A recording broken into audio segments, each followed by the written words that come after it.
એને સૌથી મોટું પુણ્ય માનવામાં આવે છે। ત્યારે અમદાવાદના એક ઠગ ઈસમે યાત્રાના નામે 300 જેટલા સિનિયર સિટીઝનો સાથે ઠગાઈ આંચકી હોવાની ફરિયાદ દાખલ કરવામાં આવી છે। ખાડિયા વિસ્તારમાં ચિંતન નામના શખ્સે તીર્થધામની યાત્રા કરાવવાના બદલે સિનિયર સિટીઝન પાસેથી ₹200 જેટલી મત્તા ઉઘરાવી છેતરપિંડી આચરી હતી।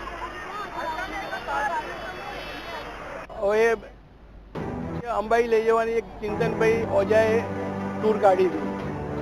આમાં 5-6 લક્ઝરી બસો કંઈ છે એવું કીધું ને, 200 રૂપિયા ઉઘરાયા છે। સવારે 6 વાગ્યાનો ટાઈમ આપ્યો હતો, પણ હજી અત્યારે ઘડિયાળમાં વાગ્યા છે 8:20। બસ આવી નથી કે કોઈ એક્સિડન્ટમાં કોઈને બે પગ કપાઈ ગયા છે, એવા બધા કારણો આપે છે, પણ પોતે હાજર થયા નથી। આયોજન એને એવું કર્યું હતું ચેતને કે બધી બહેનોનો પૈસા ઉઘરાઈને લઈ જવા માટે ધાર્મિક કામમાં જવાનું હતું, અમારા અંબાજી, મહુડી અને અમરનાથ। તો બધી બહેનોએ પૈસા ભરી દીધા અને અત્યારે રહે છે મકેરીવાડ, એનું મકાન છે, પણ મકેરીવાડ અત્યારે રહેતો નથી। અમે બધી બહેનો એડ્રેસ લાવી અને મેં પોલીસ સ્ટેશને નોંધાવી દીધું। અમે એવું હતું કે આજે સિનિયર સિટીઝનોને અંબાજી દર્શન કરવા જવાના હોય, એક ભાઈ જે છે હરતા ફરતા એમને લોકો જોડે 200 રૂપિયા ઉઘરાયેલા અને કે 5 વાગે ગાડી આવશે અને તમને 200 રૂપિયા અમે અંબાજી લઈ જઈશું।